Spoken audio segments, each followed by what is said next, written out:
that? What happened? What happened? There we are. That's what I was looking for. What's that? What's up? We're recording. I'm just letting you know that right now. Well, don't you got to give me time. You got to give me time to warm up. We're going right in.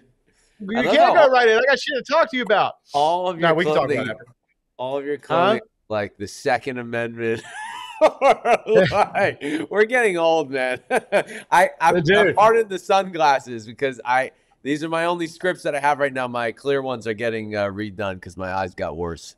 So. Dude, I saw the other day a girl had, those transition lenses? Yeah. She had them transition contacts.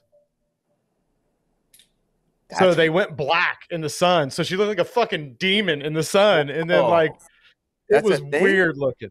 Wow. That's a thing.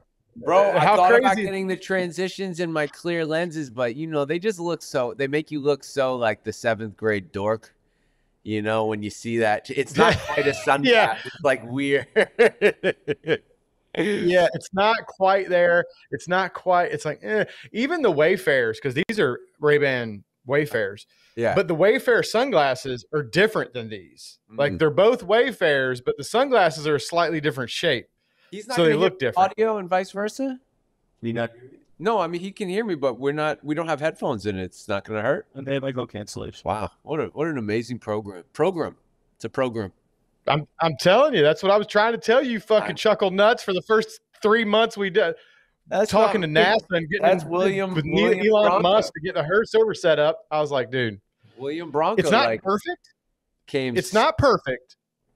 It has like little bugs every now and then. It's not perfect, but it's the best one I've found. This is like having a whole camera crew situation. It's amazing. It's truly amazing. Dude, you could program buttons to like change cameras and make sound effects. Fire William over this thing. That's why I didn't want to switch. He's like, hold on a second. Hold on. Complicated as possible. Complicated as possible to make me think that, we have to have a staff. Mouthfeel. Where's my I feel left out. This has exquisite mouthfeel. That's so fucking grimy sounding. Weird. There you go. I like there you go. You've got some. That's what she said. Oh, not a lot. That's what she said. I have one that I always play when I take the wrapper off a cigar. Oh, yeah. Because I call it taking the panties off. That's cool. The one that you love. Oh, yeah. It's your favorite. I got to pretend to not be able to do that so well. Yeah, you can do it real well. I'm just saying. It sounds bad. I could basically get a soundbite of you doing it, and you wouldn't be able to tell the difference between my recording on here. I'm just saying. I walked into a diner. We have a local diner. It looks like an old like coffee shop or like the Peach Pit kind of thing. Remember from 90210, they would hang out in that little tiny diner. It was just in it's just storefront, and it's an old diner. It used to be a Cuban diner, and then these older people took it over. So I feel like a lot of shows use a diner like that because it's such like an iconic look. Communal. Because didn't Seinfeld, they had that diner they always went to? Of course. Yeah, a lot of them. Restaurant, diner, yeah. It's there in O-Town? Yeah, it's right here near where I live in College Park.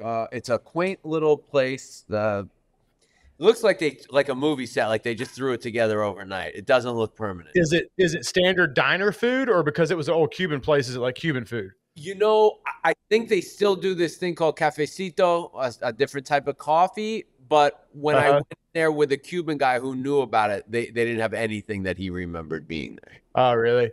Because I know Allison just found this. Right around you. Allison just found this little Cuban joint not too far from us, and dude, they make the most fucking clapping goddamn Cuban sandwiches ever. It's like it's the real pork on there. Like if you go to like a place that doesn't know, like you go to Publix and get a Cuban, it's like sliced pork. Yeah. But like you go to a real Cuban place, it's like pork. There's like fucking pork, like roasted pork on that bitch, and it's delicious. I went through my retirement course. I love Cuban food. Is that a T52 or a 9? What is that? This is the original blend 26 from Paul Stulak that he Oh, sent. shit, that looked like a one of those Privada cigars. Yeah. I think that's funny that those cigars are called Privada, by the way. Yeah, a lot of people were always shocked that that never caused any issues, but the truth is there was no confusion, and I don't think you can really trademark one word like that, like private or something like that. You know what I mean? No, yeah, that would be real tough because then nobody could use the word private, which would be kind of fucking brutal. Bro, my last week was like insane. We're putting together Privada Con, and we got. I'm excited about Privada Con. So we got Douce Cognac, Jay-Z's Cognac as a sponsor. Again, we had them last year. We have unofficial sponsors. They don't really officially sponsor things, but our thirsts will be quenched, will be murdered by Liquid Death. So they're giving Liquid Death is great. I love Liquid Death. You know what I like to do though, because I'm fucking weird, is I like the non-flavored one. And then I get like this. You know, like those fucking drops, the like Mio drops or whatever they're called. Melee or something. I'll get the non-flavored ones, and I'll just put like 1 or 2 little drops of that stuff in there, and it's fantastic. You can change the flavors. They have one that's grape crush. It tastes like grape soda. So you just put like a couple, like somewhat healthy grape crush soda. It's fucking delicious. Wow. That sounds amazing. You know, that's a real health fanatic product there. That I remember being in Tampa on a boat with a bunch of people that were ripped, guys and girls. Everyone's just ripped. I'm like totally embarrassed to take my shirt off. And I was about 20 pounds, 30 pounds heavier back then, and I wasn't even working out. Like I was just a party, and that was it. And so I'm just about to get back into it. They were all using those things. I was like, okay, I guess I'll try this. They would do like vodkas, club soda, and that. Well, because it's no calories, right? So if you're one of these people that's like really fucking watching your calories and watching your macros and all that, it's basically nothing. Like it has no calories, it has no carbs, it has no nothing. Mm. So if you get something like a Liquid Death or like a vodka where, you know, you have minimal nutritional value and then you add that, you're basically drinking nothing. So it's not affecting your daily. Right. Now, whether or not you should be drinking, what kind of chemicals are in there is a different story, right? Yeah. And I don't know about that side of it. If you should be drinking a ton of it. I don't drink a ton of it. I drink water and coffee almost all day. But generally with meals, I like something with a little flavor and a little bubble. Like just with meals. I don't know why. Does like when I'm coffee eating, make you feel bad ever? Is there ever too much? Yeah, yeah. I've There over is. caffeinated plenty. Yeah, as I've gotten older, it's gotten worse. And When I was what do you younger, feel I like? could drink fucking Red Bulls. When I was younger, I could drink Red Bulls and Mountain Dew all day, folled by the occasional fucking double shot of espresso, and just be like fucking Ric Flair. You know what I mean? Woo! You're running around just on fire, feeling good, bro. Like I just fucking did a bump or something. But then, as I've gotten older, if I go too crazy with the caffeine, I get like anxious feeling. I get anxious and I get like a little jittery. And I just generally don't feel right. Like I feel like borderline anxiety. You know what I mean? Like where everything's just a little. Yeah. So I limit it to like. Though. But you've gone decaf though, right? No, I am on the calf train every day. Oh, you went back? You went decaf for a while, and I was like, see, this is another sign of us getting old. I'm wearing Second Amendment shirts. You're drinking decaf. We're talking about the aches and pains we wake up with. I need to have a conversation about cholesterol. You know what? It makes me regular if I'm just being honest, and I'm like, I love that. Oh, it definitely makes you shit. Yeah. There's no doubt about that, dude. If you're having any issues in the morning, you get up and drink a hot cup of black coffee, and you're fucking taking a deuce within about 20 or 30 minutes. I won't go unless I do that. Really? Yeah. You know, I say really, I don't know because I never don't drink coffee in the morning. So I should try that one day and see if it does that to me. I'm addicted though. I haven't sent you a pair of these yet, have I? I'm holding it. Look, I'm holding it to the screen like you can fucking see it. I never sent you a pair of these. I need to send you a pair of these. The cigar scissors we just did not. Well, it's been a little while now, but they look incredible. I need to send you some before they're all gone because I think we're down to like 100 pair left. They look incredible. Yeah, we ordered like 500 of them, and I think we're down to like 100. Wow. And they're not cheap. Like, so for us to have sold that many, and I think they're $190 a piece. Wow. So for us to run through 400 of them in a short period of time. Yeah. They've been doing well. They're sharp as fuck. They look Sharp beautiful. I AF. want to. I will get. Oh, you'll like them, dude. They're brass and copper Damascus. So like, Ooh. it's bougie. It'll fit in with that whole fucking thing going down over there. Speaking of the whole thing going down over here, I'm becoming like a pariah to the industry. Like I hate that, but like it's just like the natural Why? progression. Because every 6 months, someone that I tried to help out, like just comes back and really bites the hand, man. And it's just like Well, insane. here's the thing. Here's the thing I've come up with, because I hear this story from you, like you said, about once every 6 months. I hear some fucking story about is the cigar industry, and I think we talked about this a little in the last. We talked about it in the last one. It's I think the sensitive. cigar industry just, I think, is kind of loaded with some dicky people. Like, I don't mean to be nasty about it. This is what I want to say about they're- that. This is what I want to say. I want to correct that real quick, because you are correct, but it's not really the people that are actually making a living in the cigar industry. It's a lot of the people that want to be making a living in the cigar industry. They're Right. ego-driven, which got them to want to be in the cigar industry in the first place, because they want their name on the Right. product, and this is an easily accessible, enterable, for Yeah, a we fair talked about amount it. of You're like, money. it's one of the only things that you can like get in there and really do. It's one of the Yeah. only industries. It's relatively easy to do that. Yeah. And so, like, the first time it was like I helped someone start a brand, and then eventually they were just like, not only no thank you, but fuck you too. We're going out. And like, it was just like crazy. And then I mean, you were doing that. Yeah. And then now it was a lounge that we put our name on, and we helped promote and make it a big thing. And it became a Privada hangout. And then this guy, I told him, look, after 2 years we're up, I said, hey, look, we want to take our name off the wall. It was nice. We learned a lot. It's not something that we would do again, no matter what, unless we own the place, because that's what we learned. And it's been 2 years, Right. and I hope that it's benefited you. And this guy just went off the rails. Fuck this guy. He's calling me all types of names online. And it's just like, I haven't said anything. This is the only dude. time I'm talking about it. People are. There's a lot of dicks out there, bro. I think Crazy. I'm looking for something, because when you said that, it made me think of something. But bro, do you think like if I came on your podcast like with a product or something, right? And Right. and like let's perfect example. We became friends through this thing, and what if at some point Yep. you were like, hey Brian, I can't, I took an exclusive with another company, or I can't do any more of your stuff because I'm not going to go online and bash you. You were a part of the story that got me to where I am. You're a part of my history Absolutely. now. There's no reason to ever do something like that. No, no, there's no reason to ever do that, but I would also never do that, just because. Sure, I get it.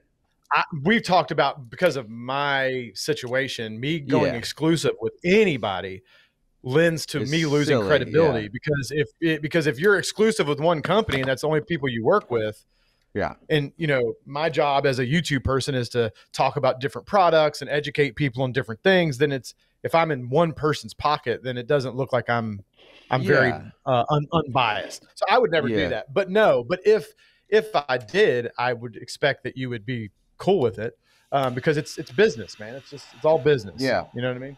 Yeah. But no, what I was going to say is, when you said it, reminded me of it. This guy, Sean, that I met, he started working with this company, Travax, that I work with sometimes. I haven't worked with them in a couple years, but they're under new management, and they reached out and wanted to, kind of rekindle the relationship. And I was like, yeah, cool. I like you guys stuff. So anyway, long story long, he's a very cool guy. He's a huge cigar buff. And Nice. he works I like for him Travax. already. Yeah. Huge cigar buff, huge gun guy, cigars, whiskey. Like he's my people, right? Oh, he's right up Hence- your alley. You're right. I mean, you see what the shirt says? What does it say? Cigars, whiskey, guns, and freedom.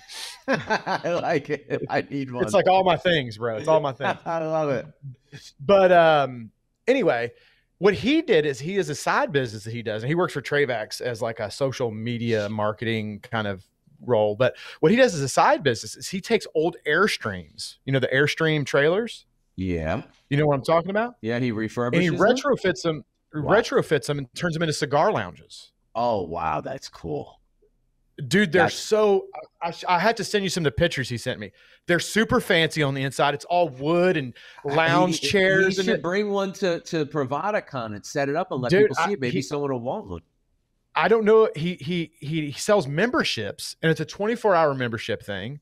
You got a key card, and you can get in, because apparently the reason he thought about it is because he's in Washington State. And up there, the rules for a cigar lounge are weird. I think it's Washington. I think it was Washington. It might be Oregon's hard too, man. Oregon's really hard. It was somewhere up in the northeast or northwest. I don't remember exactly where. But anyway, supposedly the reason he got the idea is because the cigar lounge laws were so ridiculous that his loophole was to make it a trailer, and it loopholed around the cigar laws of having lounges and whatnot. So that's how he was able to do it. But it was just such a cool idea. You got a key card, you beep, 24 hours a day, you can go in there, you can smoke your cigar. It's a nice place. It's air conditioned. There's leather chairs. There's a TV. There's, it's a little cigar lounge. It's dope. And technically it's a trailer, so it could be mobile if you wanted to take it to events and stuff like that. I thought it was pretty fucking awesome idea. That's amazing. I would love to see one. If you have links, send them over to a fella. I'll have to let me find them real quick. I'll have to send them to you. He did a really good job on the inside of him too. Like, it could be half. I did an interview where this guy was like just trying to do these like, aha, gotcha moments the whole time. And I was like, finally, I was just like, dude, are we going to talk about cigars? Or are you going to like try to create this timeline that someone's going to try to use in court? You can't see that, can you? Can you see that? I can't. Here, I'll text it to you.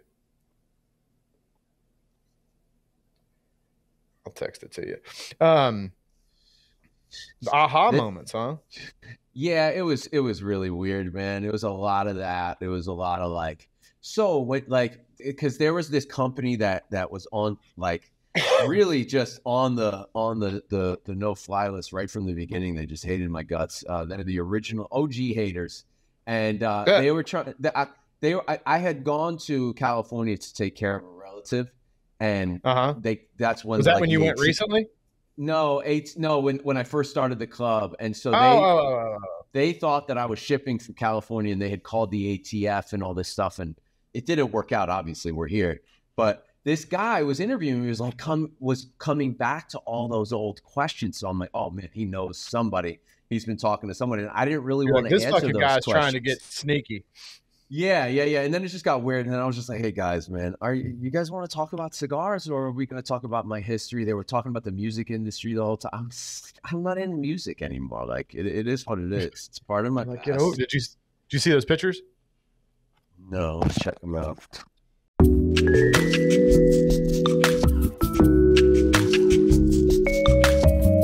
So we're good now. Did you see the pics? I did. They're beautiful. It's unbelievable.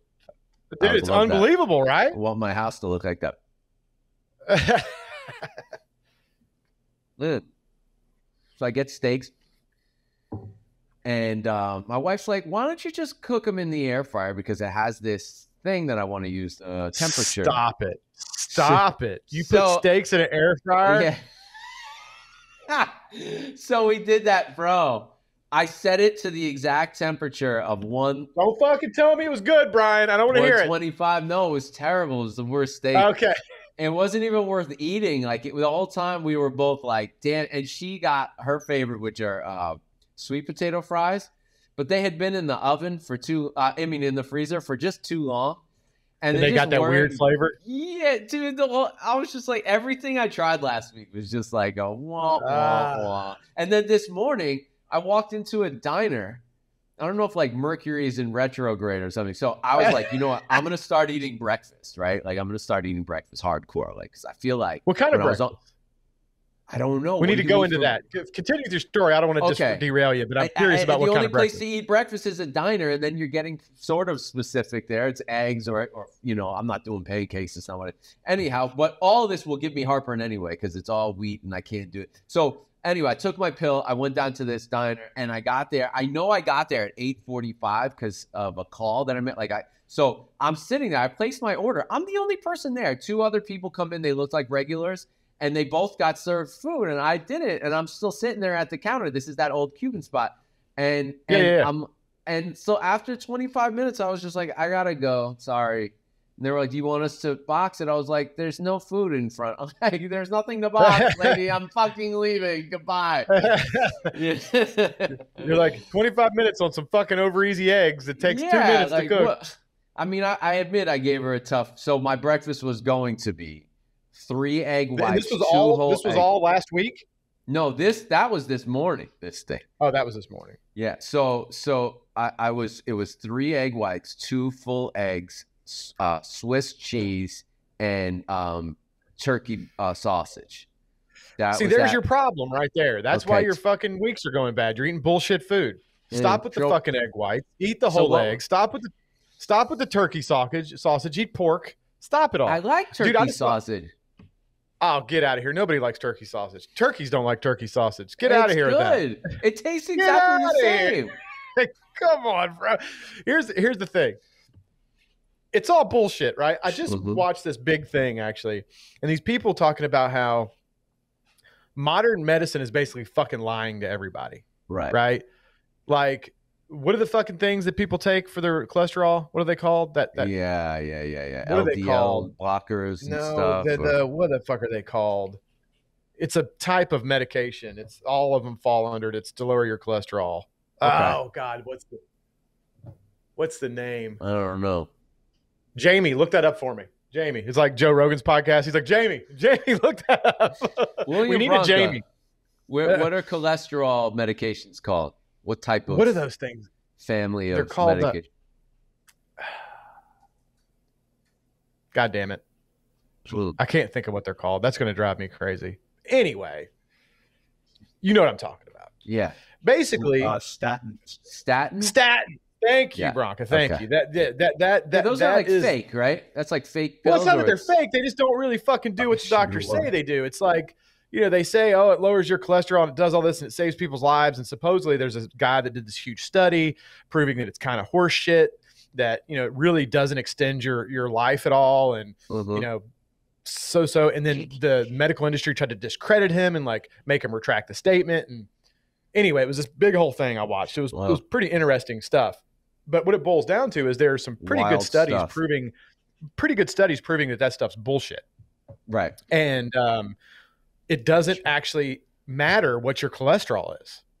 Yeah. He said there's people in other countries where there's a lower instance of cardiac death and they have on average way higher cholesterol than we do in America because of the types of food they eat, but they're not getting the plaque that is clogging their arteries.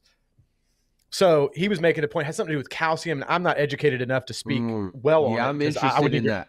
I'm interested in that because rewatch it again. I would need to rewatch it again and really get I was kind of watching it while I was doing some other stuff. I tend to have this habit of watching or listening to podcasts while I'm doing stuff. So unfortunately, I'm only half absorbing the information like I should. That's interesting though.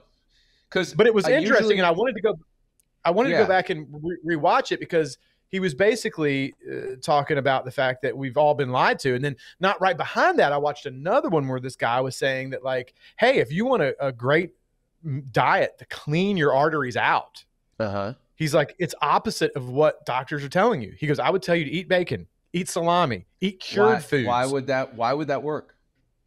Well, because supposedly there's stuff in like live foods that have what's the word I'm looking for? Again, I was listening to this while I was doing other shit, so I'm half remembering it. But it's the same stuff that's in like yogurts, the same stuff that's in fermented foods like kimchi, sauerkraut, probiotics. Soft cheeses like brie, stuff that has bacteria in it and stuff. Yeah, actually helps your body work the way that it should and keep your arteries clean. I dig that. So it doesn't matter that the cholesterol changes because the benefits of it keeping your arteries clean. It won't matter if you've got high cholesterol if you don't have the plaque that's clogging the artery. So I don't know. Just have high cholesterol. I'm not a doctor. This is not medical advice, right? I don't want to get sued, but there's some interesting studies that have been started here in the last 5 to 10 years that is very much so discrediting a lot of what people have been saying for the last 30 to help you with cholesterol. Just like that you were saying, the egg whites, eat the whole fucking egg. The entire medical system. Look, unfortunately for a lot of Americans, keeping yourself as lean as possible is probably the best thing you can do for your health. And I say Sure. unfortunately because most Americans are addicted to crazy ass shit food now, right? And here's the thing. Eat real fucking food. There you Just go. eat real food. Eat real food. Stop eating processed shit. Egg whites are real food, though. Don't shame me. Yeah, no, for egg whites are trying real to- food, but I'm just saying one of the most nutritious parts of the egg is the egg yolk. Like, eat that motherfucker, dude. Sure, You but know, eat I it. tend to get heartburn from that too, man. You know, I have big heart. Oh, well, I mean, fucking bros. If you're doing it for heartburn reasons, then hey, whatever. But if you're doing it like to watch the I fat and keep the two in cholesterol, there. eat it. I keep two in there, and then the turkey sausage. I just thought it sounded great, but yeah, I hear what you're saying, man. Look, you know, these people that live forever in other countries, they don't really watch what they eat that much. They do have a much more whole food based diet, though. And I'll tell you what else I learned about living longer is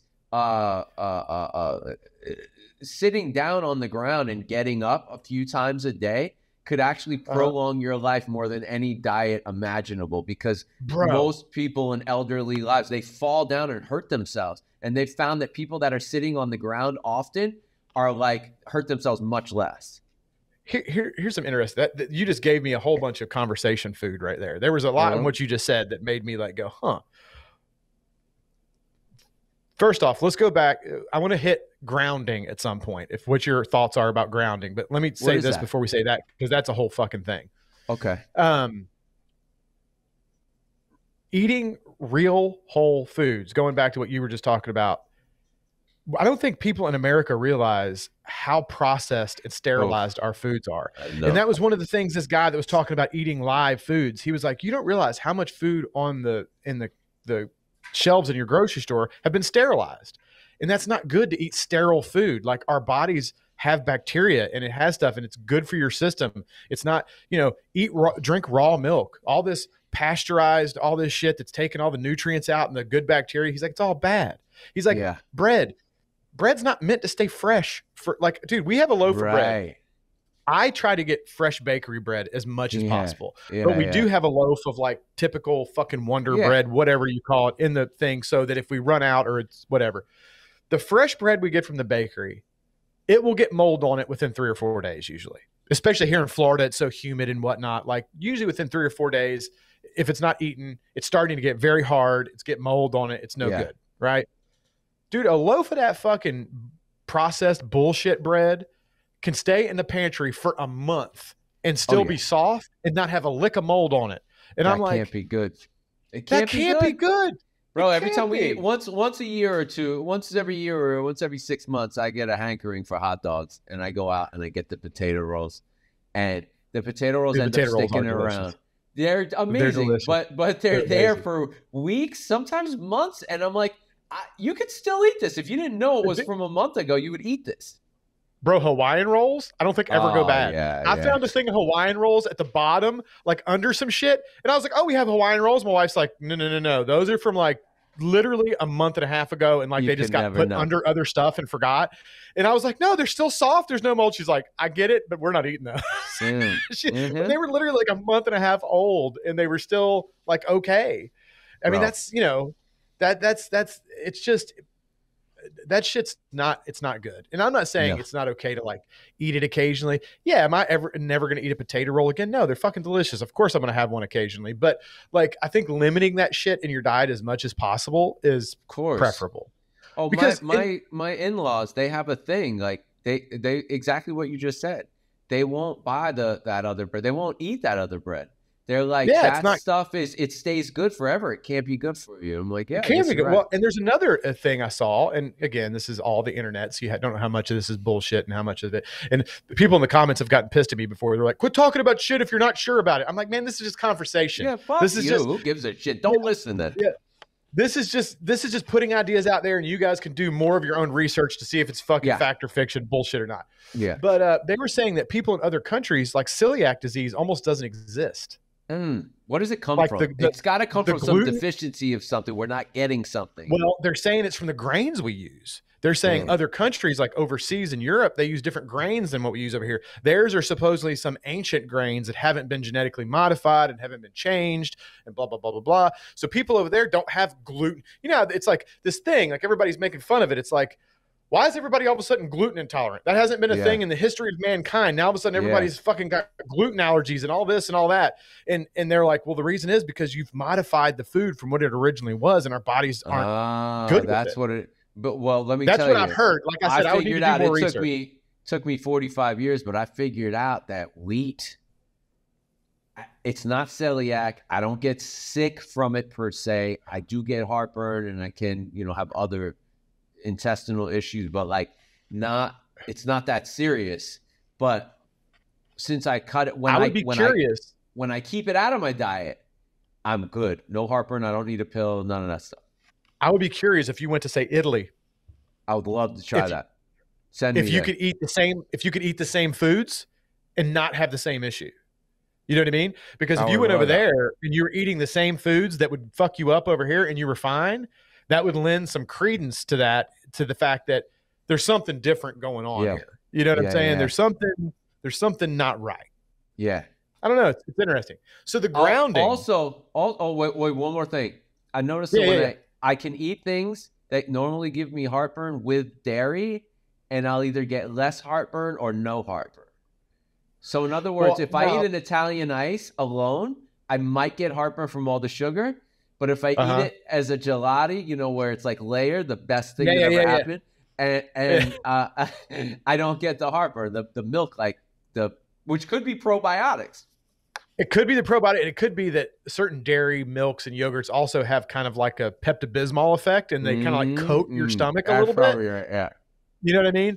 And it kind of keeps you from, getting the acid and stuff like that. Because I know, like, when my mom had ulcers when I was younger, that was the big thing. They would tell her to, like, eat yogurt and stuff because it helps repair the lining of your stomach and it lines it and kind of coats it and whatnot. So tell me about grounding. What is grounding? So grounding, I don't know how to feel about this, dude. It seems like some witchy thing. No. That's sounding. Sounding is when they put the rods in their dicks. Pegging. Oh, Jesus Christ. Stop that right now. Stop that. That's the truth. That's a thing.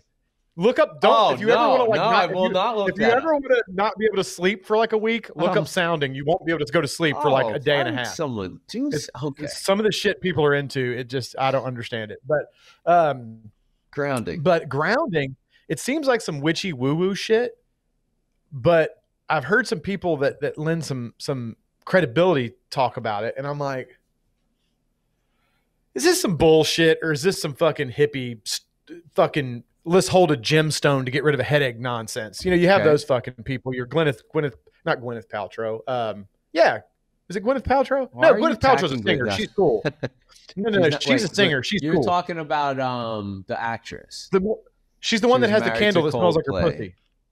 Oh, dude, what are you talking about? Stop it. Yeah, no, you don't remember that? No, stop. Who did that? Dude, I swear to God, she put out a candle that says, "This is what my vagina smells like." Wow. Not I Gwyneth might Paltrow. buy that out of curiosity. It doesn't smell like the one that was married to Gwyneth. I went and looked it up. I was like, "Does it really smell like that? Like, give me a break." And people were like, "No, it doesn't smell like That's good marketing right there. I'm gonna do that with my next cigar. This smells like my dick. Nobody would buy it. It smells like my taint. No, it's not Gwyneth Paltrow though. Gwyneth Paltrow is the cool one. She's married to the country singer.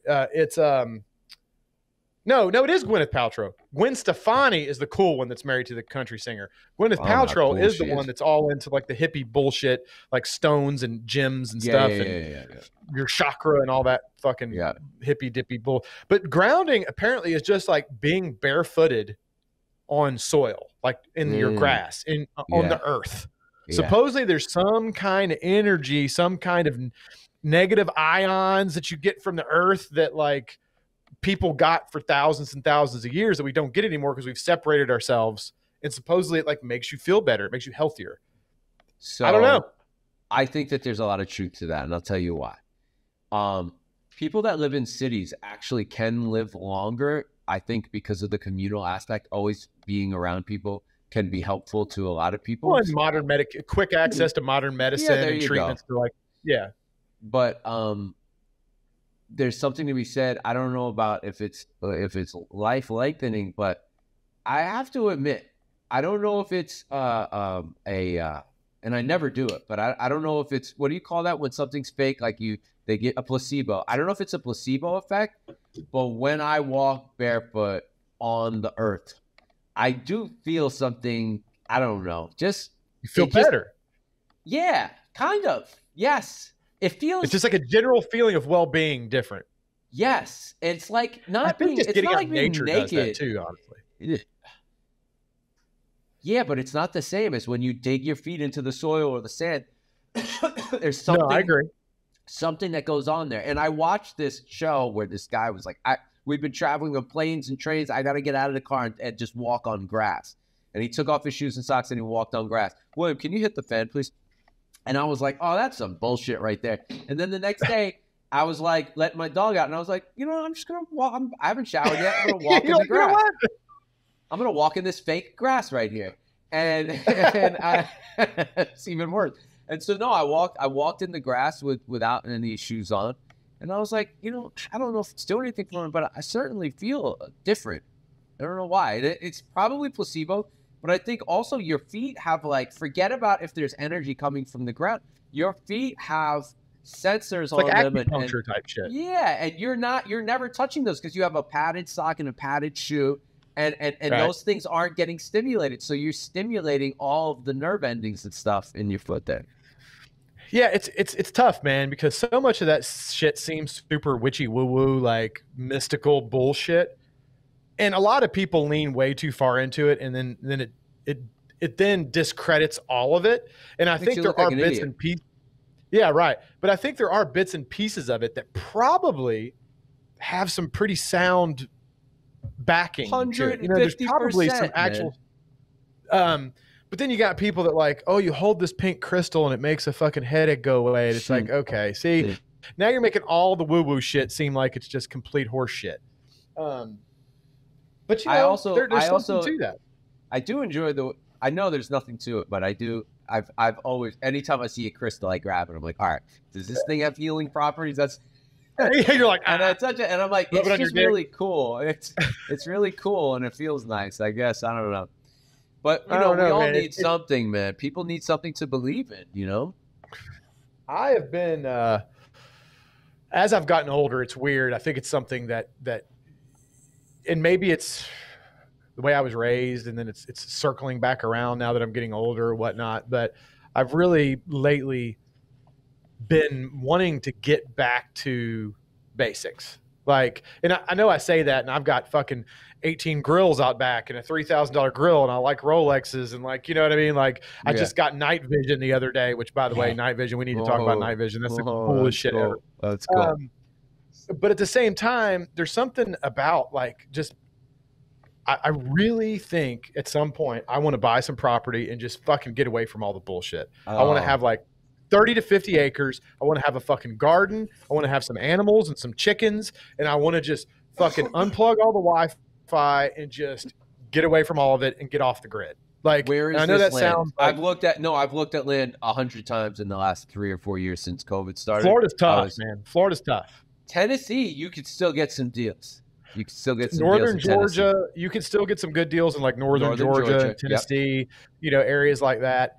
You get too far north and fuck all that. I don't want to deal with all that cold that long. I don't want to be in the deep freeze that long. But, you know, South Carolina, Northern Georgia, Tennessee, you know, like that belt of area, like a little bit north of here, but not really into the north yet. Yeah. So you're still in the South, but you're not down into the super expensive shit.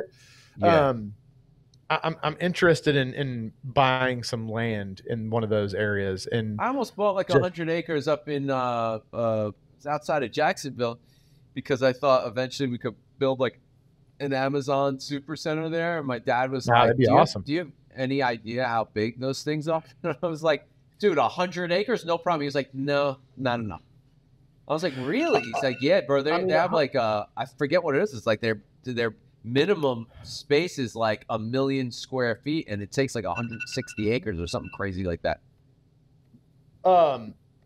No, for like an Amazon type deal, 100 acres probably wouldn't be enough. I mean, shit, they've probably got more than 100 acres inside the building That's what he was saying. Yeah. No, that's exaggerating. 100 acres. Is I don't know. 100 acres is huge, dude. 100 acres is that's a big chunk of dirt, dude.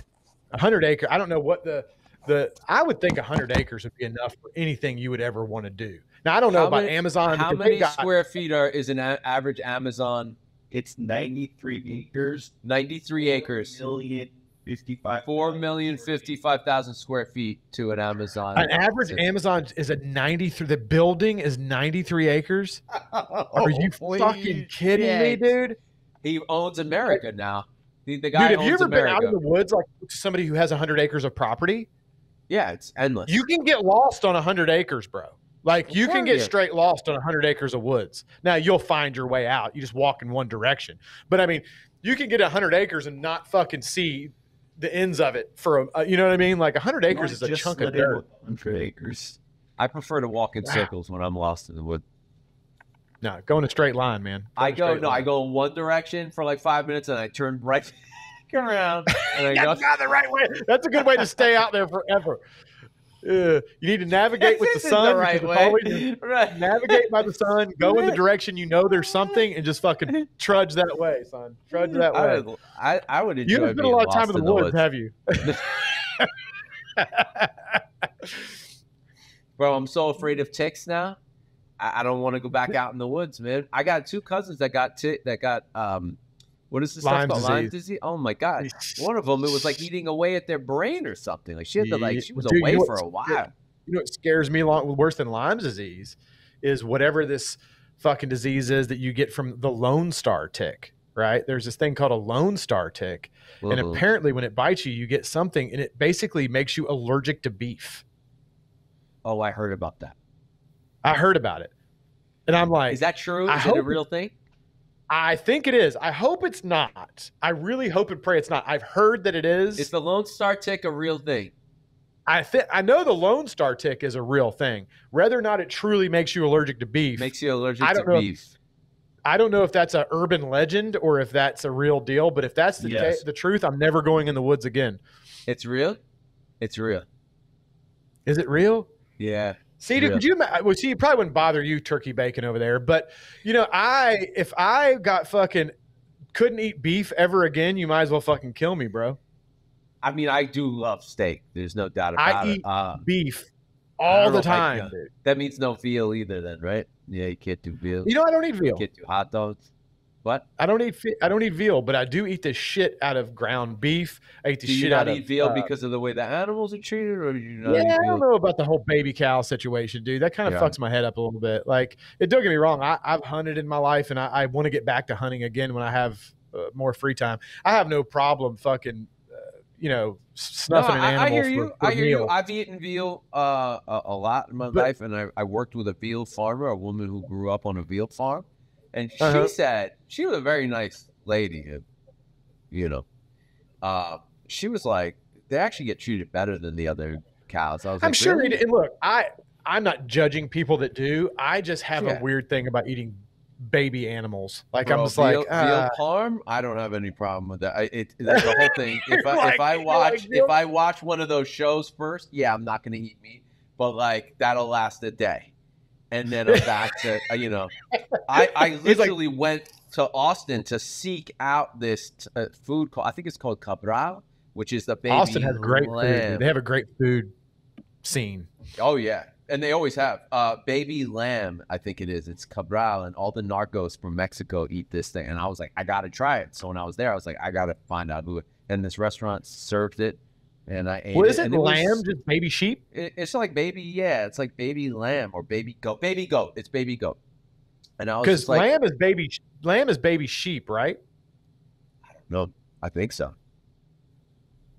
I'll tell you one thing I did see that I didn't like. There were these fucking dudes shaving lambs, and they were like cutting the skin with the clippers, and the lamb is like kicking and yelling. And they're just like punching the lamb and like, oh, dude, I was like, please show me where these people are. Now, the times I've seen that, it seems like completely harmless to the lamb. The times I've seen it, they're shearing them just like you would shave a person's head, and the fucking lamb is just laying there and doesn't give a fuck. If they're like cutting the lamb and like being mean, there's no reason for that. Just slow down a little bit. You don't have to be cruel to get the fucking get the wool. Bro. People can be dicks, man. Here's my thing. I am not a PETA person, right? I do not put the importance of animals over the life of a human, okay? Yeah. I just don't. And some people disagree with that. They say all of your human life is equal. I don't agree with that.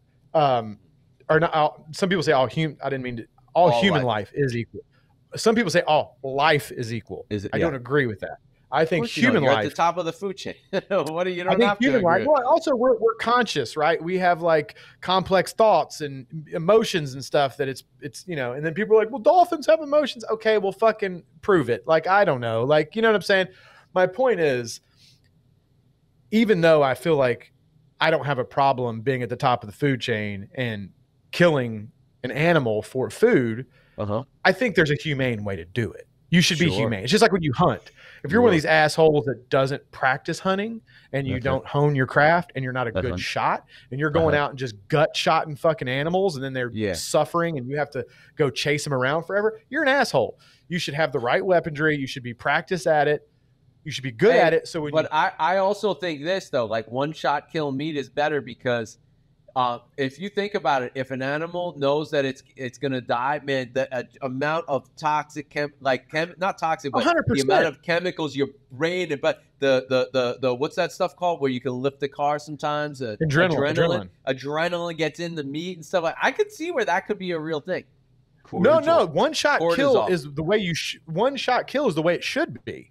I'm talking about, and that's what I'm saying about you should, if you're a hunter, you should have the right rifle for the animal that you're hunting. You should go to the gun range and make sure your scope is sighted in and know what the fuck you're doing so that when you go to harvest an animal, it's a clean kill. You drop them where they are, here's the thing. They don't always drop. You could hit one double lung and heart. And that motherfucker will still run 40 yards. And you're like, what the hell? Animals are amazingly resilient, but it's still a clean, ethical kill, right? You're not fucking blowing its back leg out and then it runs off. You never find it. And then the fucking thing slowly dies over a month in the woods. Like that's now, does that sometimes happen by accident? Sure. You can't help shit happens, but you should do your absolute most to do it in an ethical and humane way. Bro, I have a quick story for you. My dad bought this Saab, right? I hope I never told this on this pod before. The Saab, like the car? Yeah, my dad bought this Saab, right? The convertible. I think he took it as trade for a job or something. He loves doing bartering and stuff. He thinks that's great. It's never worked out in his favor, but he loves doing it. And so he gets this Saab, right? Convertible, and he's driving down this country road out by our house. And a fucking huge buck comes out of nowhere and literally just rams the car, mangles the whole front end of it, and it runs off. And so my dad had to call to get an accident report. So he calls the police come, they take the report, blah, blah, blah, blah. So a couple nights later, he's driving with his friend. His friend's driving an SL Mercedes, and it's nighttime, it's wintertime, and they're going to look at another car. They love doing this whole car trading and all that stuff. So they're going to look at this other car, and they feel this huge boom in the side of the car. Turns out it was a fucking big buck that came and plowed into the car, right? So twice? Yeah, in the same week. And so the cops come, and they're like bullshit. They're like bullshit. He's talking to no, they didn't see my dad. My dad's sitting in the passenger side waiting for his friend to file the report. And the cop starts looking at my dad, and he walks over to the car, and he was like, Did you get hit by a deer the other night? And he was like, yeah, that was me. Dude, in certain areas, it's super prevalent though. Like there's real problems. Like the deer population is so high that they actually have hunters that they hire to try to keep the deer population down because people are hitting them left and right, and people die hitting deer. My cousin just hit one this week, totaled his fucking car. He was okay, luckily, but it totaled his car. A lot of times, if you're in a lower car and you hit a big enough deer, it goes over and comes through the windshield and it kills people. Oh, shit. Oh, that's not a good way to go, man. No, people have died from hitting deer. Damn. Oh, another story. Imagine like a 250-pound buck, right, with a big ass fucking rack comes through your windshield, and you get impaled by 250 pounds and a big rack from a deer. Like, you're fucked. You're dead. Another fun Paul Desind story is he was driving down the highway. It's not a big highway, but it is a 60-mile-an-hour speed limit highway, 2-lane guardrail in the middle. Normal, the old highways. It's not one of the new like US highways. 1. There you go. No, more of a highway than that. Oh, okay. It's more like the turnpike before it was like 4 lanes. I don't know. Gotcha, Anyway, so he's driving down, and a Harley pulls up next to him with no one on it, going like 55 miles an hour. Say what? A Harley Davidson pulls up next to my dad with no one on the bike. I mean, I could see that though, because bikes to a certain degree, when the wheels are spinning, they kind of stabilize themselves a little bit. There's some science behind that. I think it's like gyroscopic stabilization or some shit. And if somebody fell off and cleanly fell off, I could see it going That's what happened. Straight for a little while before. Yeah. Guy fell off. But I mean, I could understand how it could be possible, but if I saw that, I would be like, nobody's going to fucking believe this. Nobody's going to fucking believe this. I thought Dude, that was an amazing story. I was like, wow, I just could not get over that. Huh. God, imagine getting a video of that these days where you've got a phone all the time. I'm sure people would be like, someone's got it somewhere. There's a video of, not that incident, but. That's a 20 million view video right there. That's pretty cool. People are clicking on that. They're clicking that all day. I'm going to stage that. Ghost motorcycle. That's wild, dude. So what else is new? What's going on in life? How's the fam? Fam's good. Everybody's good. Kids are back in school, so they're sick, of course, because kids get sick minute school starts back. I mean, they're not sick in a bad way, but we did that. We did that. Typical runny nose bullshit starts like the week after school starts back. Yeah. I've been buying a shit ton of guns lately, so I've been leaning back into that What'd you get? Real heavily lately. Got a couple more AR-15s, got a couple more 9mm, got some night vision. Is this for like in case of shit hits the fan? Everyone in the family will have like, are you like suiting up the whole? No. I set them up for different purposes, right? Like I have short barrel ones, I have long barrel ones that are more for long distance stuff. I have more general purpose ones that are kind of mid range. I have them chambered in 300 blackout, so I could have them suppressed and they're really quiet. I have them in 5.56 for it's. I've probably got 6 or 7, 8 different AR-15s of different. And then an AR-10. What's the best one? So if I was going to buy one AR-15, what's the best one to get? Oh, that's an impossible question, dude. That's like saying what's the best cigar. You know what I mean? It's tough. What's a really solid choice, man? A really solid one that I think you would enjoy is either a Daniel Defense or like a Bravo company. Get a BCM, get like a 14.5. Which is like means the barrel's 14.5 pin and welded, so you can get away from having to deal with the short barrel shit, but it's shorter than your typical 16 you would get, so it's a little easier to maneuver indoors or in cars or anything like that, but it's still long enough that it could kind of reach out if you needed to. Yeah. So it's kind of that perfect length, in my opinion. And BCM just makes really great stuff. So does Daniel Defense. I also heard Daniel Defense is amazing too. Daniel Defense is great, but you're going to pay a little more for Daniel Defense. It's a little BCM you can get in something I would say is probably equal to the quality of Daniel Defense, but a little bit less expensive. Not much, but a little bit less expensive. I want to build a stash box in my car so I could feel better about carrying a weapon in the car and leaving it in the car. Oh, dude, they've got it depends what kind of car you've got, but they've got all kinds of stuff.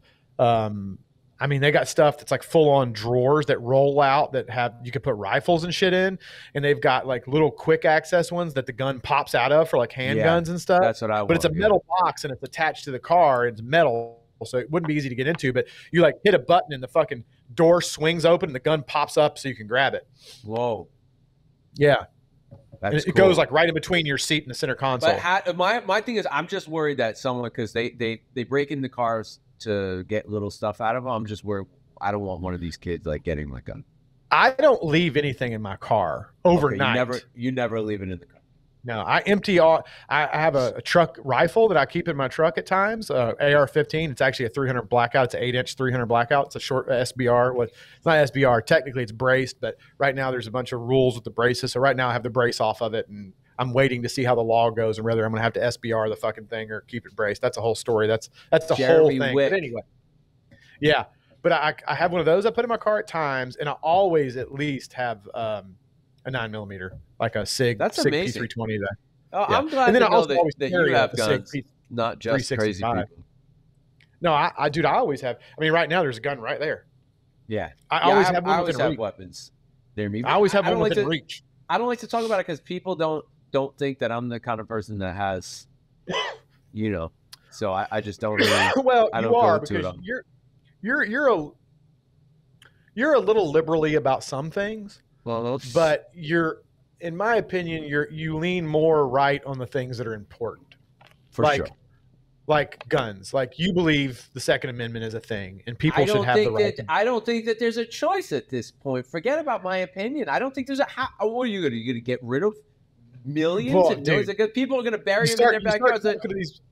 You talk to these people on the left though, and they're like complete delusional. But you know, they they're don't like, get "Yeah, it. fucking get That's rid the of-" part where it's not realistic. There's a point where things are not realistic, and you're right. If you didn't grow up around guns and you don't know anything about guns, you might believe that you can get rid of guns. You will never get rid of guns in this country. This country was built on it, and it is what it is. Now, how you stop mass murders, I don't know. I don't think Well, anyone. here's knows. an interesting statistic that I've heard multiple times, and it's actually it's a set of statistics I'll throw out there because we don't like to get too deep into politics on this because people get weird. But just a couple statistics just to give people some food for thought. One, some of the cities that have the most gun laws: Chicago, Washington D.C., California, certain parts of California, LA, stuff like that. Some of the cities that have some of the strictest gun laws have the worst gun crime. Yeah. So that in and of itself proves you that gun laws do not stop gun crime. So Right. it's something else. Also, Yeah, and you can say, interesting. oh, well, it's because of how high of a population they have. That's why they have more guns. But nonetheless, it's not deterring criminals from using guns. B, this is something some old timer brought up the other day. And I was like, you know what? That's the fucking most true thing I've ever heard in my life. He's like, guns have been around forever. Not forever, but literally since Yeah, the beginning of our been country, around all the they've been time, around. yeah. And then people are like, yeah, but those are muskets. Okay, different example. In the 70s, there were the same types of guns we have today. They were semi-automatic handguns. They were semi-automatic rifles. Yes, there's been some modern advancements these days, but for the most part, the kind of guns that existed in the 70s were the same kind of guns that you have access to today. He's like, in the 70s, we had shooting club at school. Everybody I knew had a rifle in their truck Yeah. on school grounds. Yeah. You never had school shootings. It Yeah. didn't exist. Yeah. Now, today, there's way more gun laws. You can't bring a gun within fucking 100 yards of a school, and there's more gun shootings or So school what's shootings. happening? What's So happening? It's not the guns. The guns aren't the fucking problem. There's something else. Now, what that problem is, I don't know. Is it the destruction of the nuclear family and a lot of kids aren't being raised with the same morals that they had back then? Or is it they were too fucking soft on kids these days and everybody's a big pussy? And, if they get called a name, they're, oh, I'm being cyberbullied. I need to go kill everybody because I'm a bitch. I don't know what it is, but it's definitely not the firearms. It's definitely All right. So when I something- was younger, when you went out to nightclubs, you were probably going to end up in a fight at some. You had to Right. expect that there would be a fight. for Okay. sure. Okay. Now I still have PTSD. I always think there's a fight that's about to break out wherever I'm at. Well, because And when we so- were growing up, there was, dude. I never. Yeah. You're right. I never went out and didn't see at least one fight. 100%. And so 100%. And so these guys, the young players out there now, we have cameras everywhere. So I get to see the footage on the local news where a guy on Orange Ave at 4 o'clock in the morning walks out of the nightclub, grabs his piece, and just starts letting off. Part of it Right. is not necessarily to kill someone, but there is a power-induced situation there. There's not having to fight, look, I think no matter how tough you are, I listened to Mike Tyson. He was on a podcast the other day, or not the other day, but I saw him on a podcast. His theory with, is people don't get punched in the face enough. That's his theory. I saw him on a podcast with Sadhguru, which is like a mental health kind of yogi kind of guy, and he said, "Sadhguru, why do I have so much? Why am I living in fear?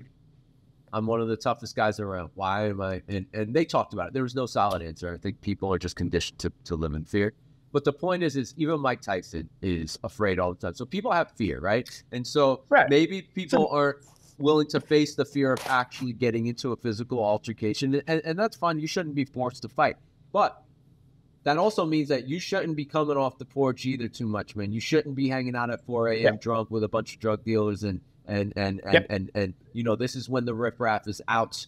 Okay. That's when, you know, when I was into, you know, silly stuff, that's your highlight of your week is Sunday morning at 3 a.m. to 5 a.m. Like that's what's going down. Yep. And so you probably shouldn't be out, and you definitely shouldn't be taking a weapon out. And by the way, like, has no one told these kids, like, if you get caught or happen to kill someone, then this is a permanent crime that stays with you forever. You will be in jail for at least 20 years. And then you won't be out until you're 40-something years old. Like, what? I just don't understand why they're shooting over. I don't get it either. And that's my point, though, is the same guns that were available these days were available when we were teenagers. The same laws existed in the 90s and in the 80s, but you didn't see near as much of this shit as you do now. The same guns existed. The same gun laws existed. Matter of fact, some of the gun laws were a lot more lax back then because I forgot what year it was that they stopped doing fully automatic weapons, but prior to a certain year, you could buy a fully automatic weapon, fully automatic, not semi like you can today. But you didn't hear about these mass shootings and these club shootings every week and blah, blah, blah, blah, blah, blah, blah. Do you have a theory? Do you have a theory on why? Could it be video games? Could video games have had something to do with it? I think we have – part of it is the decline in the nuclear family, kids being raised in a home with a mom and a dad, because there's some science behind that causing a little bit of a problem. Not to say that you can't be raised by a single mom and come out good, or a single dad and come out good. You absolutely can. But there is a much higher instance of kids coming out a little fucked up when they don't have a balanced male and female figure in their life to mentor them and keep them on the straight and narrow. If it wasn't, listen, my dad was not really around. Okay? Right. He was not around, but he was there. If I needed him, he was there. My dad wasn't really around, but when he was around, if it wasn't for him, I would have zero success in life. Like, he is in my ear in 90% of the decisions I make. It is his voice that's guiding me. It's to not have that. You are at such a disadvantage. It's truly unbelievable how big that's of what a I'm saying. disadvantage. So I think that probably plays at least some part in it. I think the fact that, and people are going to be like, Jesus Christ, Jeremy, but I think morality in the United States is kind of in a fucking suspect spot. I think people are more immoral these days than they were. There was a certain amount of ethics and morality that existed that has somewhat gone to the wayside. Yeah. And I also think, and again, people may or may not like hearing this, but I think people these days are bitches. I really do. I think a lot of people, it's what you said. Fear causes people to do scared shit, right? Causes people to go get a gun and shoot. It's fear. Tough guys don't do that shit. Tough guys don't fight. How many times did you know usually the baddest motherfucker in the club is the guy that doesn't he doesn't have to fight. He doesn't have to fight. He doesn't talk shit. He fought one time and no one wants any more of that. Exactly. So he doesn't start shit. He doesn't talk shit. He doesn't peacock with his chest out and try to act tough. He doesn't do any of that because he doesn't need to prove himself. He's a truly tough individual. Guys that are fucking killers aren't like that for the most part. There's exceptions to every rule. But I think a lot of these kids these days are little bitches, and they're also soft, right? It takes a certain amount of softness. A lot of these school shootings come from people that like, oh, I was picked on and made fun of, so I just went and killed everybody. Or, you know, I was this or that, and they snapped and they went and killed everybody. And it's like, there is a mental health problem in the United States. Yeah. What that stems from, whether it's a combination of all these things we're talking about, if it's something in the food making people go I have an cuckoo. experience. I actually have a high school shooting experience where someone that I was best friends with shot at someone, and I can tell you why that one happened. It wasn't during a time where kids were doing this. I can tell you that. But he also didn't go into school and shoot up the school. He shot at one person that probably did something to him. He shot at one person, but there were other people around, and it just wasn't good. But yes, you are correct. It wasn't some mass, like, I'll hit any, I don't care, I'm mad at the world kind of shit. He was like mad at this one guy. Yeah. I can tell you that his father was in jail doing 25 to life, and he literally like called the kid at home, and he was like explaining it, like you would to your dad, hey, this guy, and he was like, fuck that. Next time that shit happens, you get a gun and you shoot that motherfucker. Jesus Christ. I was like, bro, I said, listen, man, I'm like 14. I'm like, that's bad advice right there. I know that's bad advice. You want to talk to my dad? My dad will give you different advice, man. Because that, you know what my grandfather's advice to that would have been? Next time you see that motherfucker, punch him right in the face. Right? Now, that was advice I got plenty of times growing up. My dad's like, look, avoid confrontation when you can. But at the same time, don't be a bitch. If somebody's trying to provoke you in a thing that you can't really back away from it easily, putting you in a dangerous situation, then fuck them up. I'll tell you. I'll tell you something else. I think could contribute to some of this violence is what happened to. Sometimes you get your ass whooped. What happened? Happens. To that? What got my ass whooped once? I only got my ass whooped one time, but I got it proper whooped. I mean, my tooth was through my lip. Yeah, it was bad. Jeremy, everyone loses a fight at some point, and everybody. And how? Where did this notion of you can never lose a fight come from? And it's even in professional boxing now. A guy loses one fight, and that's it. His whole career's over. If he's not undefeated, it's crazy. A good boxer back in the day, they were brawlers because they had records of Rocky Marciano was like 49-0, but aside from that, everyone else was like 3 and whatever, or like people lost fights. If you're fighting a challenging opponent, you're going to lose at some point. My dad, that's another thing my dad always told me. He always said, no matter how tough and badass you think you are, there's somebody out there that's bigger and badder. Guarantee you. There's always going to be somebody bigger and badder. I don't care who you are. Mike Tyson, somebody out there bigger and badder. Fucking whoever, Brock Lesnar, whoever the biggest, John Jones in the UFC or whoever. It doesn't matter. The most bad sumbitch out there, whoever you think that person is, there's somebody out there that will whoop their ass. Yeah. Like it's just, it's, that's the way it is. And it's okay. I think getting your ass kicked occasionally is what a lot of people are missing in today's society. I don't think people get their ass kicked enough. Humility. It creates humility. Right. It humbles you a little bit. You have no consequences. Right. You're just going to continue with whatever behavior that's causing, the problem. I tell my wife that all the time in traffic when people do stupid shit. They cut you off and they hang out the window. Fuck you, blah, blah, blah. And you're like, dude, the problem with society these days is people don't get pulled out of their car and get their ass whooped enough. Because people would be politer if there was a chance that they would get fucked up. But people are just crazy. Because people, there's like, if you're in your car, you're in this little bubble of safety.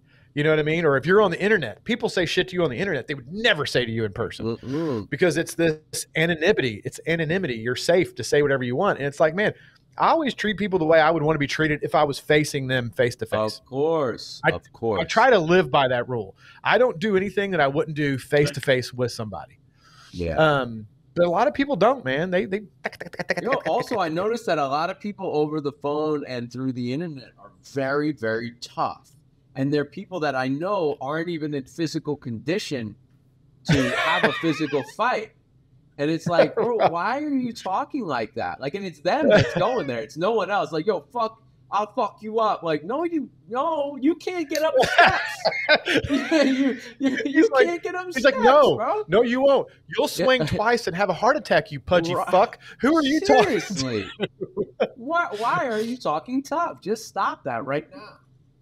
There might also be a little bit of I feel like when we were younger, and specifically before us, right? Our people our age and definitely people younger, definitely people born in the 40s, 50s, you know, all that shit. There were real tough people back then. Oh yeah. And I don't think people peacocked as much because they were legitimately tough and had no reason to. A lot of times these days, I feel like there's a lot of people that there's this like fake toughness that so many people portray. And it's like, there's nothing wrong with not being tough if that's not your thing. Like, I think all guys should strive to be self-sufficient and be in good enough shape to take care of themselves, because I feel like as a dad and a provider and a father, those are some of your responsibilities to protect your family and whatnot. But so I think you should strive for that, but there's no reason for everybody to act tough when they're not. It's like, if you're not a badass, it's okay. If you're a 140-pound skinny fat guy that's never been in a fight in his life, just don't act tough because you're not. And that's fine. You don't need to be. Yeah. I don't get it. And you also have to realize when your expiration date's passed. Dude, I don't get in fights anymore. I'm too old. My back hurts. I don't want more permanent damage. Last time I got into a fight, I still feel it was 10 years ago. My shoulders fucked up from them. You know, dude, like, I throw my back out sneezing. Yeah. I'm so no, I'm not looking for a physical altercation. I will protect myself at all costs. Right. And I will protect myself and my family, but I sure at my age. But there's something. I would never want to cause permanent damage to anyone, like let alone murder there's some people, wisdom behind that, though, right? Like, okay, Jocko Willink. You ever watch that guy, Jocko? Yeah, a little bit. Awesome guy, Navy SEAL, legit badass. Like black belt in jiu-jitsu, was in the Navy SEALs. Like, this is not a guy that you would want to poke. You know what I mean? Like, this guy can easily defend himself. Yeah. And he talks about the fact that, like, look, he goes, if somebody comes up to me and tries to start a fight, I'm perfectly capable of folding that motherfucker's clothes with him still in them. Right? He's like, but if somebody approaches me on the street and tries to fight me and wants to, he goes, I'm going to, as long as I can get away, if I can run and I can get away, I'm going to. I'm not trying to prove anything. I'm not trying to be a tough guy. He goes, if I'm blocked in and my family's with me where we can't all get away safely, yeah, he's fucking done. But if there's any way for me to avoid a fight, anyway, I'm going to avoid it. I don't care if the guy spits at me. I don't care if he talks shit, calls my mother a whore, whatever. I'm walking away, because even though, he goes, there's never a winner to a fight. He goes, even though I beat that guy, okay, I'm potentially opening myself up to lawsuits. Oh, you're going to jail. Even if I beat his ass, I could get injured in the fight, right? Like falling on concrete, scrape up my elbows, scrape up my hands. What if I accidentally kill him? I could maybe go to jail. What if I hit him just right? He falls down and smacks his fucking head on the concrete and he's lights out. Right. He's like, none of these are worth it over your ego. Right? Like, walk away. Just fucking walk away. Yeah. And I think I was getting road rage for a while, and I don't know how I clipped it, but I clipped it. I don't give people the finger anymore. I don't get into altercations on the road. If someone gives me the finger, I try to ignore it. I had a guy that was in LA that was following me with it, giving me the fuck you, all because I honked my horn because I thought he was pulling into my lane. And I mean, the guy was going nuts, and I just kept driving like I normally would. I was prepared for something to go down, and I was ready. But I wasn't going to jump out for what? To go to jail in Los Angeles and have to deal with that and then have to go back there and go to court. And that's the thing, man, is there's never a winner to a fight, right? Right. Everybody loses in a fight, because especially these days, because even if, and I know we're kind of circling back around, I was just saying people are pussies and whatever, but I say that because I think you should fight before you pull out a gun. Of course. Right?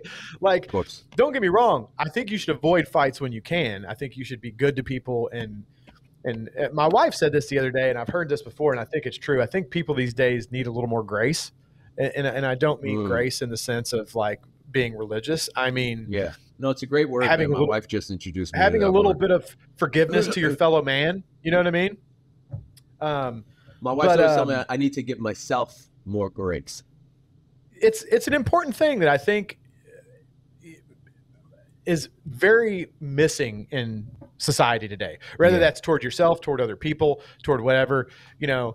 And I try to follow this every time I get mad at somebody, and I'm not always good at it. My wife tells me I have a little bit of an anger problem, because I do. But I try to remember, like, you don't ever know what that person's dealing with. You know what I mean? Like, you don't know what 100%. kind of day that fucking guy's having. You know what I mean? That's right. Maybe he did flick you off and maybe it was uncalled for and you're like, why is this fucking guy getting so aggro? But you know what? Maybe he just came home and his fucking wife was bent over some dude just laying her out fucking, you know what I mean? And that's what he just went through before he got in the car. And then you honk at him and he's like, motherfucker. Like, you know what I mean? Like, now, is that the case? No, he could just been a fucking cocksucker. But, you know, I'm looking at the guy too, like, dude, really? Unless you know something special, unless he's like some jujitsu expert or like, I'm looking at this dude, sizing him up from the car. I'm like, there's no way, guy. I'm going to hit you one time and that's it. It's right in the chest and you're going to crumble. Here's the deal, though. If the guy was a jujitsu expert, he wouldn't be doing that. He wouldn't be acting like that. Right. Right. I don't know anybody that's a legit. My buddy Nate, he is like a badass in jiu-jitsu. He's related to his brother is Rashad Evans. He was the heavyweight champ in the UFC for quite a while back, you know, probably about 8-10 years ago. This is a real tough guy. He was like a rescue swimmer in the Navy. He rescue swimmer in the Navy, brothers with a guy that was UFC. So, I mean, there's some genetics there that are good. Oh, yeah. Built like a brick shit house. Got to defend himself against his brother. Brother's fight. No, he used to joke around because he used to joke around with me because Rashad was his younger brother, and he's like, "Man, you know how fucking humiliating it is to get handled by your younger brother." He's like, "It's some bullshit." Yeah. But you know, but he's really good at jujitsu, like a legit dude that you wouldn't want to wrestle. I've never seen that guy angry. He is the nicest guy. He never gets mad about anything. He never gets fluffed up. Like, I think guys that get their anger out training and doing physical stuff and you know, doing some kind of combat training, I think they get a lot of that aggression out.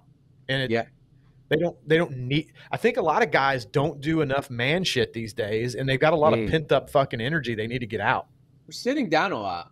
We are sitting down a lot as a culture. We're sitting more, I think. A lot. A lot. I got a standing desk that I really like. I haven't been able to use it in about the last month or so because I've been redoing that room, and I've been sitting doing all my editing and stuff for about the last month or so. And I've noticed in my back, like I fucking hate it. Messing your back up. Being able to sit for 20 minutes or so, and then stand up for 20 minutes or so, and then sit for 20 minutes or so, really does. I heard somebody actually say that sitting was the new smoking. Yep, I heard that too. That was cool. It's a cool. I don't know how accurate it's not good is. For you. It's not good for you. And I think this thing was talking about how sitting on the ground in particular and getting back up all the time can increase your life by 10 years just because of injury. You're prone to injury when you're not used to, you know, getting up and down off the ground. Right. I wonder if and you know, there's something. Okay, I wonder if that ties into the grounding because you're making contact with your actual body in the ground. So I wonder if there's a tie in there. You're using different muscles, maybe balancing muscles. So I wonder if sitting on the ground has some tie in there. But also, you're not wrong, because when I was a kid, man, I could take a fall and bounce up. I would sit on the ground. I'd be getting up and down, doing all that shit. I'd watch TV on the floor and whatever. But as an adult, you don't do that as much, and it is harder to get up and down. Like I'm not saying I have a hard time getting up and down. I'm not out of shape like that. But you definitely notice it takes a different amount of effort. When I was a kid, it was effortless. I paid zero attention to it. Now, when I'm adult, you make noises and shit. You're like, you know, when you're getting down. I didn't make those noises when I was a kid getting up and down off the ground. Yep. I mean, if you went to get down on the ground, sit down and get up right now, would you make some noises? You'd be like, you'd make some grunty noises. Yeah, a little bit. I do often get up. My wife told me a long time ago that you're supposed to be able to get up with no hands, so I practice that every once in a while. Oh, yeah. That's a good point. You definitely should be able to do that. Yeah. So I've been practicing. You're still looking in shape, by the way. I noticed earlier you're sitting like this and your arm was looking pretty fucking swole. You've been still hitting the gym? I was giving you tickets to the gun show, man. I was giving you. Bicep poking, son. You got a little thickness going there. I'm going. This is definitely a great post for me. I was looking at that too. Yeah, I'm going to the gym. He's like, I was looking at my own arm going, God damn, my arm looks pretty good. Maybe that's the lens or something? I've been working out less. I've been listening to this Mike Menser bodybuilding guy where his whole thing was you shouldn't be in the gym more than like 2 to 3 times a week tops. that Yeah, you're dude, not he was giving he was yourself. a Interesting. he was a stuff. very interesting guy. Yeah. He was a very interesting guy. Yeah.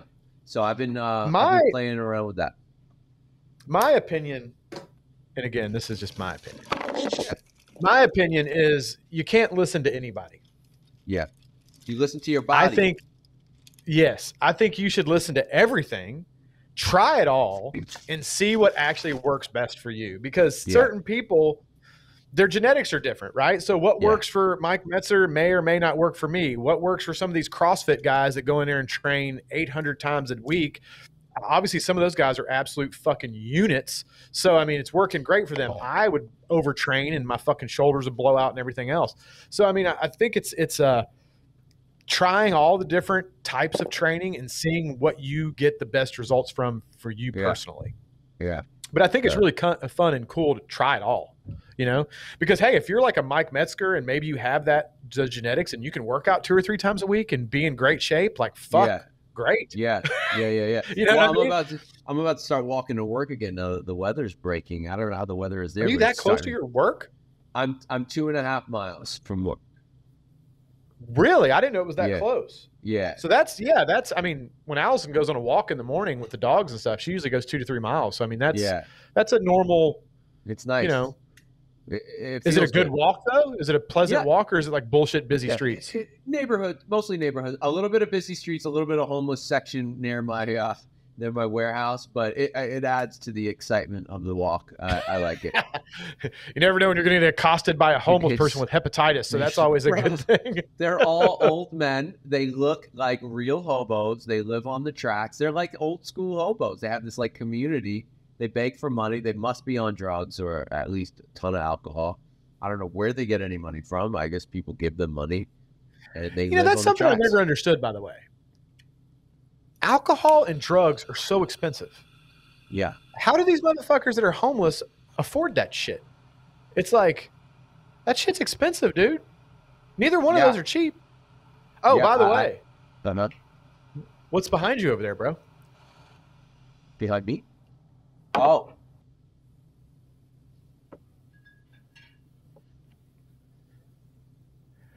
Yeah, what's going on with that? I saw a story. Give me the skinny. Is that from Penelope? Is that a Penelope pick? I went direct to MGP. Oh, that's right. I'm sorry. Yeah, it was MGP. That's right. It was, you helped me. You sent me the bottles. Yeah, so that was the one that you and I both really liked. Yep. So we're bottling it in a couple of weeks. It'll be first available at Privada Con 2, March 8th and 9th in Orlando, and we're just gonna have fun with it. We were buying a lot of barrels to do barrel aging, and so I decided, well, why just buy the barrels? Let's just make the juice. Let's get the juice out of the barrels, then age the things, and then there's a closer semblance between these two things. Yeah, I can dictate, which goes with which, and so they're all in series. This is series 1. It's a broadleaf with Estelle and filler. Those are in barrels as well. We have some in barrels that they sent us, and then more that we're going to put in other barrels that we're going to pull out of here. Dude, you got to get me a bottle of that and one of the cigars when they come out. I want to do a video on it because that whiskey was delicious. It was very good. I only got a little bit of the sample you sent, but it was a damn tasty whiskey, man. It was very good. Thanks, man. I'm enjoying the process so far, and the people in the industry so far have been really kind and welcoming and really cool. The beginner pack, I saw it's on the shop, and you're doing. Yes. When do you start? Is that tomorrow night? No, I started it last week. I need to do some. My last week has been so busy. I haven't been able to get any. I need to get some shots, some photos of it, so that I can. Because right now, I think the only people that are really aware of it is people on the live streams. Which I mean, usually between 200 and 400 people on the live streams. Fantastic. So that's not bad, but it's not the reach that I need to get it out to. So I need to get some shots of all the cigars and actually put it up a story on Instagram to get the word out there a little bit better. Yeah. Like I said, last week was just fucking. Last week and this week is just slammed. So busy. I'm actually worried I'm not going to get everything done that I need to get done this week. I was talking to my wife about that earlier. I'm like, this week's going to fucking suck. But anyway, Yes, we did one last week. We're going to do another one this week, and then we're for the next 5 weeks. That's going to be every week on the live stream. We're doing one of the cigars out of it, and I think it's just a good thing to have out there, man. Period. Because like I told you in the past, I get that question so often. I'm new to cigars. Like, what do you recommend? And it's like now I can just go, here's a link. Yep. You know what I mean? It's like here's a. This is what I recommend. Try these, and I took a very different approach with this bundle that a lot of beginner bundles or people that recommend beginner cigars, because a lot of people, you tell them like, hey, I'm a beginner. What do you recommend? What's the first thing they normally recommend? Like super mild shit, right? Yeah. The Avo that's in there is a good example of a cigar that I think people would normally recommend to a beginner. An Avo Classic, maybe a Davidoff, maybe some other kind of Connecticut, whatever. Yeah. My approach was like, depends on what your flavors are, man. If you get a guy who is an ex-smoker, ex-cigarette smoker, loves his coffee black, drinks double shots of espresso like it's his job, maybe a Connecticut's not the right fit for him, even if he is new to cigars. You know what I mean? You get a nice sampling of things that are available and popular and good. They're all good cigars. And like a variety. I think there's a good variety, right? Like you got your Avo in there, which is like a super mild, creamy, easy smoking situation. I like that. You got that. It's a great cigar. What's funny is we took a vote on the last live stream. That cigar got the least amount of votes of all. We were asking which one they wanted to do next in next week's live stream. That one got the least amount of votes, which is strange because Avo is such a good cigar. I'm surprised that more people didn't. Tides are turning. People want smaller brands and unique stuff. And, I think they look at Avo as like this mainstream thing. I think they want more punch. I think they want stronger stuff. A lot of people want something. I think that cigar is a little punchy. It's a little punchy, but of the pack, I'd say it's probably the mildest in that pack. But, we put a barrel-aged cigar in there so you could get a sampling of what it tastes like when you have a cigar that's got the influence of being barrel-aged. Yeah. We put one of those in there, put that Le Carême in there so you could get a nice broadleaf wrapper because you get something a little darker. So, my thing was put a variety of them out there so people could taste kind of the different realm of stuff you can get into in cigars so they could find their palate and find what they like rather than just recommending a bunch of super mellow shit. And then they're not really getting a spectrum. Right. There's some good stuff in there, man. I agree 100%. So, anyway, you said you had some things to talk to me about. We'll wrap this up and then we'll talk a little bit and then we'll get on with our day. So you have a good ending spot? Because this stuff can't be on recording. I think we end it right there, my friend. And hopefully whatever we're talking about, you guys will be able to find out about soon. I hope you guys know that we love you for watching. This is a great way for Jeremy and I to catch up with each other and communicate and just shoot the breeze. Easy Hang listening. Out. Yeah, that's it. So thank you guys for watching. It's always the most random shit too. It's crazy. No matter how many of these we do, there's always like easy. I mean, we could talk for another hour if we didn't have other shit to do today. Oh yeah. It's crazy how quickly you can have an hour of random conversation about all kinds of topics and never talk about the same thing. 100%. Wow. So thank you guys and share it, please. If you like it, share it on your Facebook pages or wherever the hell you share stuff. And that's it. Peace out. Go check out Privada. Go check out the cigar bundle. Go check out my shit. Go check out all the shit. Go check out all the shit.